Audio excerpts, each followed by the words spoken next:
Il y a une phrase qu'a prononcée ce matin Zelensky qui raconte lui-même aux Ukrainiens que ce matin un commandant de base de défense aérienne de Kiev l'a appelé en lui disant j'ai 8 missiles qui arrivent de Russie, je n'ai plus un seul missile antimissile, les fameux Patriotes. En fait, Donald Trump tient à la fois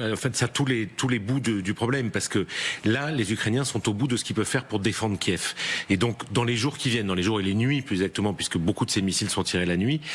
il est possible qu'il y ait de plus en plus de victimes à Kiev, de plus en plus non seulement de circuits énergétiques qui soient frappés, mais aussi de victimes civiles, parce que les Ukrainiens n'ont plus les armes. Et que Donald Trump, c'est pour ça que je dis que Zelensky arrive un peu en position de faiblesse, c'est qu'il a besoin désespérément, tant que les Européens ne peuvent pas aller lui fournir, des armes américaines, et que là, Donald Trump peut lui dire, bon bah écoute, t'as besoin d'armes, mais maintenant il va falloir signer quelque part. Et effectivement, pendant que tout le monde entier a le regard tourné vers le Venezuela, puis le Groenland,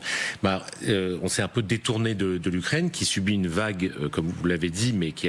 peut arriver dans ces 4 ans de guerre, et particulièrement dans cette période de grand froid, qui met les Ukrainiens... Alors, la résistance et la résilience ukrainienne, évidemment, continue, mais dans une situation extrêmement difficile, qui n'est pas du tout désespérée, mais qui est extrêmement difficile.